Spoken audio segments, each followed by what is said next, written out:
Wow.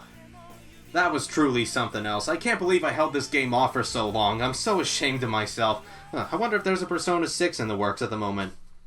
Wait, what's this? Persona 5 Dancing Star Night? So have they taken the Persona 5 cast and made them dance? That's ridiculous. They can't possibly be doing that, right?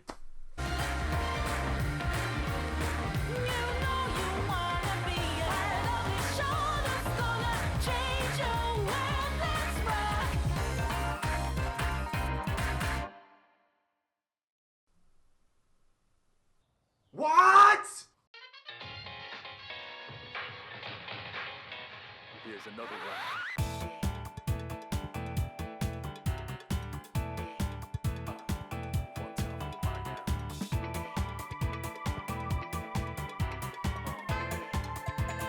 What the hell is this? I had to see it to believe it, but yes, there's not one, not two, but 3 Persona games where your favorite characters from Persona 3, 4, and 5 are dancing. Who asked for this? No one. Absolutely no one, but we've got 3 of them. As you can tell, when I first saw that these rhythm dancing games were a thing, I didn't have the highest of hopes that they would turn out great. How does one go from having dark themes mixed with lighthearted antics to something so campy and cheesy? Granted, Persona games always have its share of cheese on the rare occasion, but this just seemed like they were going completely overboard. During EGX 2018, however, I got a chance to try out the Persona 5 dancing game before it released, where I no longer felt quite as sour with the idea. I was starting to see the potential fun these games could have, but I was still concerned about how they were going to keep my attention for so long. I didn't purchase the Endless Night collection when it initially released, mostly because back then it was stupid expensive. Nowadays you can get the collection for around $50-60 bucks, but when it first came out, including the equally pricey DLC, you would be spending over $100 just for dancing games. Holy mother of God, and for the record, these games aren't very long at all. The story mode in Persona 4, Dancing All Night, takes only around 10-11 hours to finish, while the Persona 3 and 5 dancing games are roughly 6 to 7 hours long. For what you pay for, that's not a lot of content, and for your own sake, do not buy the games individually. You're much better off getting the Endless Night collection, as that will not only save you money compared to buying each game separately, but on top of getting Akechi's and Shinjiro's tracks for free, this bundle also has the PS4 version of Dancing All Night, which was originally a 2015 Vita exclusive. This is the only way you're able to get the PS4 port at this time. It isn't anywhere to be found on the PSN store. You can purchase the DLC for it there, but not the game itself, which is very odd. I think we'll start with that game regardless, since that one came out first, and the fact that the Persona 3 and 5 dancing games are practically the same thing. Dancing All Night started off being primarily developed by a company known as Dingo Incorporated, as they had some experience with dancing rhythm games themselves, thanks to their Hatsune Miku Project Diva series. In fact, Hatsune Miku herself makes a special guest appearance in Dancing All Night as one of the DLC tracks. I had no idea who she was before I played this game, but apparently she's this super popular virtual idol in Japan with several albums and hit songs, and even performs live in concert. People pay actual money to go see a dancing projection. Boy, Japan does some weird stuff over there.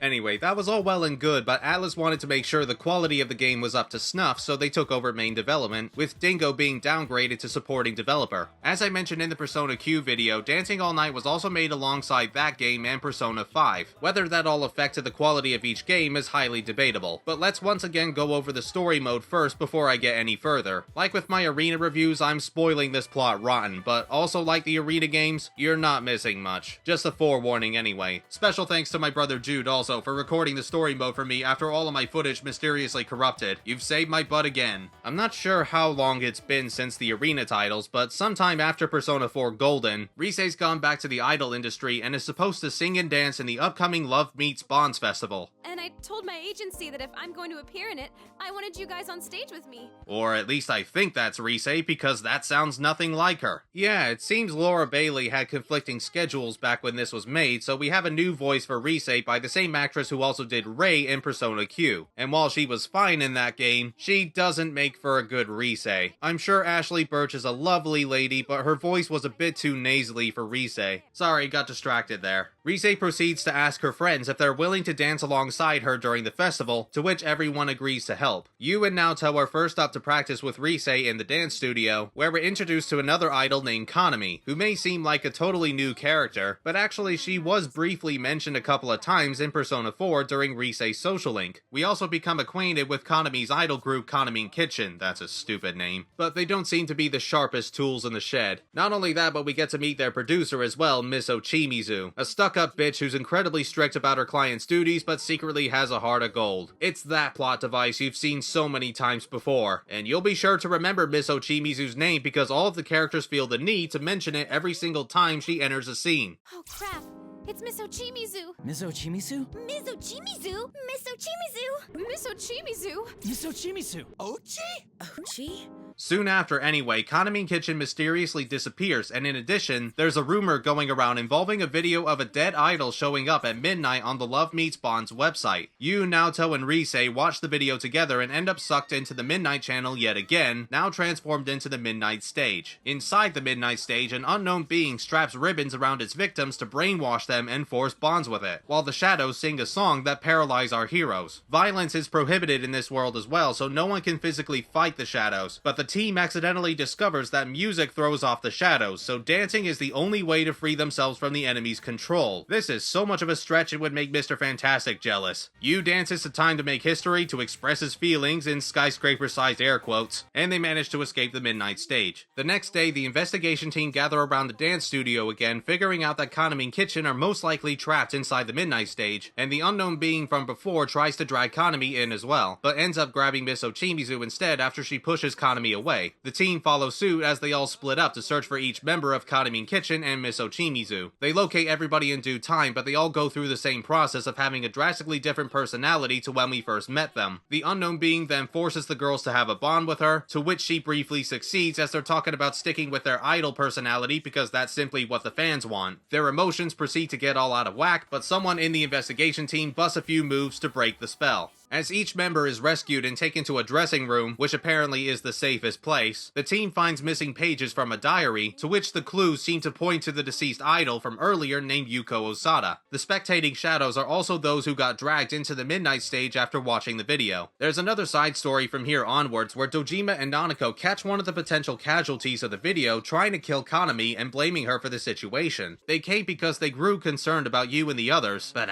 who needs to worry about that? Let's have Nanako do a dance number and be recognized for her talent so she can dance with Kanami during the Love Meets Bonds festival. After that necessary shift in the story, Kanami starts having flashbacks as she thinks about lyrics for her upcoming song Calasthesia, which was originally Yuko's. This is where the story sporadically takes a dark turn. It's the day of the Love Meets Bonds festival, and Kanami just now realizes that the diary she's been carrying herself actually belonged to Yuko. As a matter of fact, Kanami had witnessed Yuko's death when she came to the studio for an audition and found Yuko's hung lifeless body. Nowadays, she keeps those memories repressed except for right this moment, to which the unknown being takes advantage of this and captures Kanami. Damn, why couldn't we have more of this in the game? It's the Labris backstory all over again. This is the only time where it feels like something I'd expect in a Persona game. Moving on anyway, back in the Midnight Stage, Miss Ochimizu also turns out to be Yuko's former producer and blames herself for the suicide. Her emotions temporarily cause her to turn into a monster, but one more song and dance number should fix that right up. That makes Miss Ochimizu realize, however, that the song the shadows are singing is Calasthesia, but in reverse. And the being that's been manipulating everyone this whole time is actually Kanami's shadow. Can't say I'm surprised at this point, really. Her shadow was managed to pull the real Kanami into the Midnight Stage, as well as the entire festival audience. Kanami pulls herself together thanks to the investigation team, but Shadow Kanami, now revealed as the God of Desire, Mikuru Tananokami, geez what a mouthful, forces bonds with the audience to turn them into shadows. With one last effort, Rise joins with Kanami and Kanami Kitchen to power up her persona so that she can make a giant stage. Can they do that now? Was that some kind of hidden ability Igor kept secret? God damn it, now I want to see Igor get jiggy with it. Where's the DLC for that? Anyway, the evil god is defeated because our heroes express their feelings through dance. She releases the audience from their torment, everyone is returned to the real world living happily ever after, and Kanami and the investigation team end the festival with the now finished Calasthesia.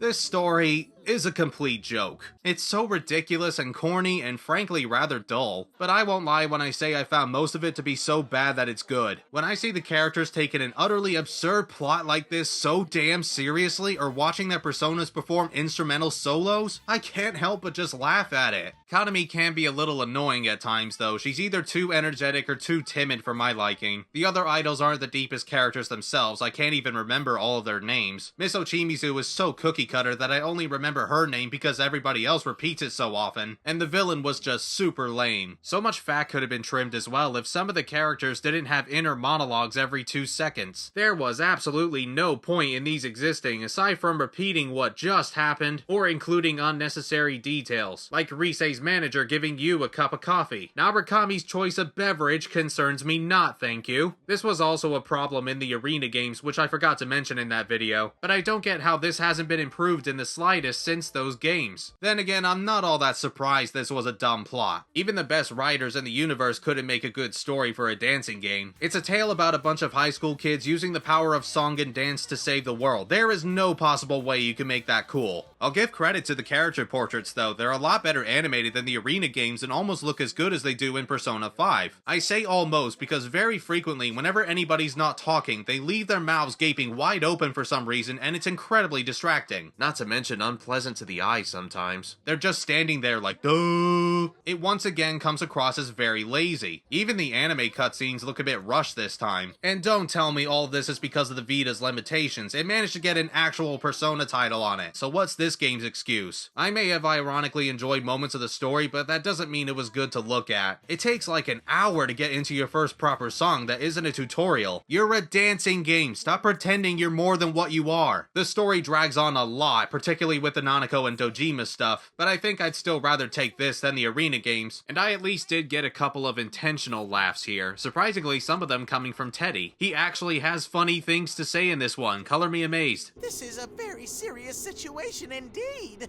Without Sensei to protect me, I'll be bombarded from all sides with harsh criticism.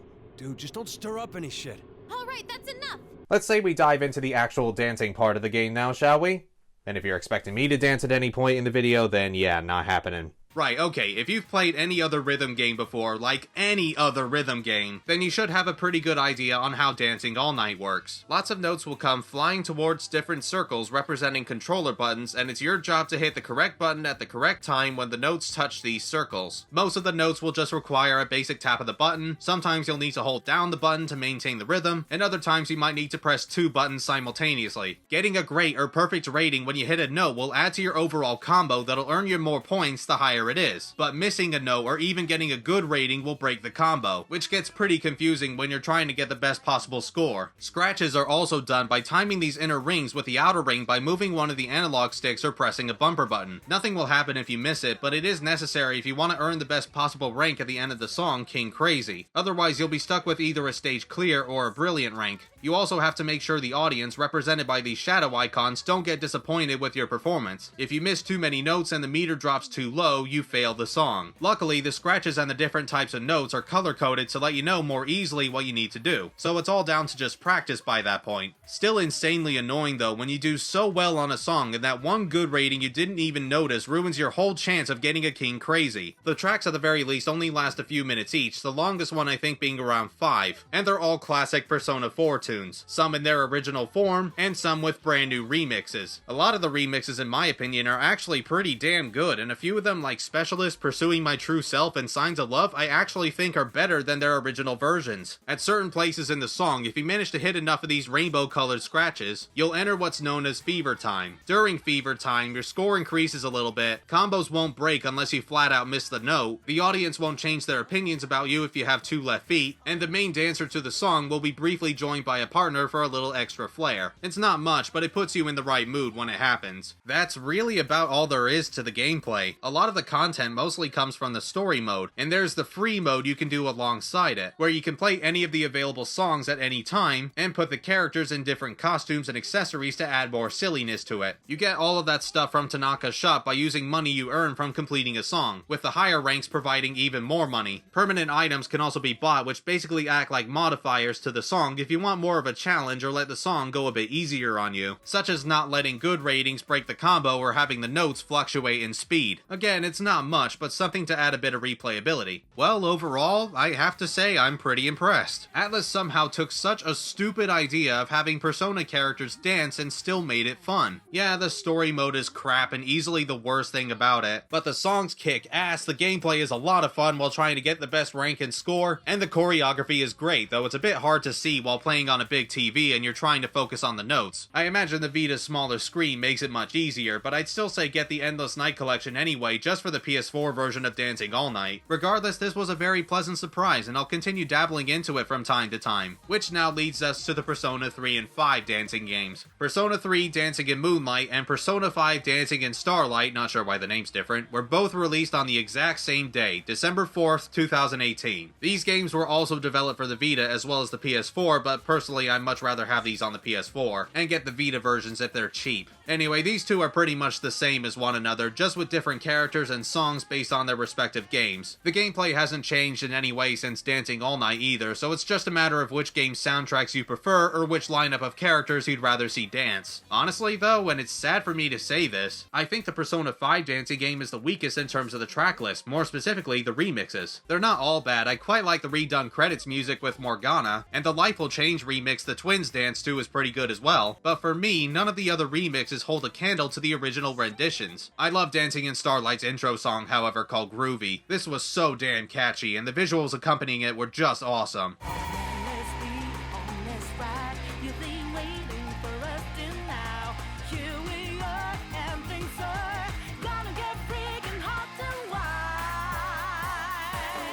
Usually when I'm playing this game though, I always find myself sticking with the original versions of the songs, rather than the remixes. And Dancing in Starlight unfortunately has a lot of repeats. Last Surprise has 3 different versions, Rivers in the Desert has 3 including a live performance, Wake Up Get Up Get Out There has 2, Life Will Change has 2, Blooming Villain has 2, and the credits music has 2. Compared to Dancing in Moonlight, which only has a few songs repeated, I have to say I'm a little disappointed, especially when Persona 5 has such an incredible soundtrack. Hell, you can't even get the original versions of Willpower or Beneath the Mask without purchasing the DLC. You get stuck with the inferior remixes instead. I know, everyone has different tastes in music, so what I don't like, other people may like. But in my case, I guess you can't improve or change what I thought was already near perfection. Dancing in Moonlight definitely has the better variety of tracks, and like Dancing All Night, to my astonishment, I found a few of the remixes to be better than the original. This Mass Destruction one though with Ken, I don't know what this was, it was just noise. I even managed to get my first King Crazy from this game. It's pretty awesome to see the Persona 3 cast and bits of Iwa Todai in full HD as well, though that kinda makes me want a Persona 3 remake even more. And where's the female protagonist? Why doesn't she get a song? Anyway, the Persona 3 and 5 dancing games don't have much of a story per se. After Elizabeth and the twins found out about the investigation team's endeavors, they get rather jealous and want to prove that their guests can be just as good at dancing. However, one of them thinks their group will be better than the others, so they decide to make it a competition, with neither C's or the Phantom Thieves having any sort of experience with dancing. Not to worry though, because through the power of dream magic, they just need to think of the dance moves they want to do and they'll perform it on a whim. You know what, fine, at this point I'll believe anything they tell me. Although, because Elizabeth and the twins convince the two teams that this is all a dream, they'll of course have to forget everything that happens once the competition's over. They really love their memory wipes, don't they? That's basically the gist of the non-existent story. From here on out, you're just dancing to various Persona 3 and 5 tunes, and occasionally dabbling into the new social system, which I think is a much better alternative to Dancing All Night story mode. You engage yourself in one-on-one conversations with your friends that provide some extra character, rewarding you afterwards in the form of costumes, accessories, and game modifiers. As you dive into more and more conversations with each character, you'll also get to explore their rooms replicated by the Velvet Room attendants, which is pretty neat for huge Persona fans like myself. The attendants will also leave a card hidden in the rooms that give you additional prizes when you find them. Just a little something else to pass the time. Everybody has a maximum of 8 conversations to do at your leisure, but each of them need to be unlocked through certain means, such as wearing a set amount of costumes and accessories while dancing, which I did, and they look freaking ridiculous. Hey, check it out, I can make Mitsuru look like Bayonetta. The Yakuza costumes are pretty cool though, just a shame it's DLC exclusive. And I remember cross-dressing Joker being pretty popular on the internet for a while, I guess because he pulls it off surprisingly well and made everyone highly question their sexual preferences. He's that awesome. Joker even says stupid lines like this and makes it sound badass. Witness the dance of my my soul. Seriously, he could take a Kingdom Hearts script and it'd be the most amazing performance ever. Anyway, in order to actually advance whatever plot there is, you need to go through a fixed number of conversations, and then talk to Elizabeth and the twins to move on to the next part of the story. They also have a total of 8 conversations to do before you technically finish the game, and damn do the endings suck. On the seaside, your reward is Elizabeth deciding to dance with you, and they all want to keep dancing the night away, and the Phantom Thieves were led to believe that there'd be treasure at the end, but the twins tell them that the treasure was inside them all along. Blech. But choose to dance along with them as well. It's nice that you have a couple more tracks in each game to close it off, although one of them's just the credits so you actually have a single track, but there was kind of no purpose to doing all of this. Nobody wins the competition, it all results in a tie, so why did we even bother? The conversations with each team can still be very amusing, but as for actual story, there's none here. I should also mention that Dancing in Moonlight and Dancing in Starlight do support PlayStation VR, which I sadly don't own myself. But my brother does, and he's kindly letting me borrow it, so let's check it out. Yeah, don't get too excited. It's not like you're able to do your own dance moves with Seas of the Phantom Thieves. You simply get put into this VR room with the character models and make them do different poses and such. It's probably the closest way you can actually interact with your best girl or best boy. Yeah, that pretty much does it for the dancing games, and while they're certainly not perfect and a bit pricey for its own good, I still find myself coming back to these games time and time again, whether I'm playing for minutes or for hours. I make it my mission to get King Crazies in every song on the highest difficulty setting all night, and I actually managed to do it on all of the Persona 4 songs and most of the Persona 3 and 5 tracks. Somehow, some way, I managed to sink a total of 110 hours at this time between each game. How the hell did that happen? They're dancing games, for God's sake. Atlus have done it again in a rather unexpected way, but as for my favorite Persona dancing game, as much as I didn't like the story mode, it has to go to Dancing All Night. In my opinion, it has the best list of songs, the best remixes, and while I'm not quite as big of a fan of the investigation team as the Phantom Thieves, I still really love these characters. The dancing games are all sorts of cheese, and unless your friends and family are also Persona fans, you may get some heads turning, probably wondering why you're even playing them, but I'd still say pick these games up for some quick entertainment and to improve your reflexes and timing. Get it for cheap though, $50 at most I'd say. It isn't worth paying original retail price. I know I've spent dozens of hours on the games myself, but that was just for bragging rights, which not everybody's gonna feel the need doing. Well, we're already at the last game in the marathon. Wrapping it up is Persona Q2, once again for the 3DS. Odd choice of system for a 2019 game, but I'll go further into that in the video. As for next time, I'm honestly not too sure what I'm going to be doing before Q2, so I'll need to have a think on that. Hope you guys have enjoyed this video anyway. You all have yourselves a good day, and take care. Screw it, let's do it.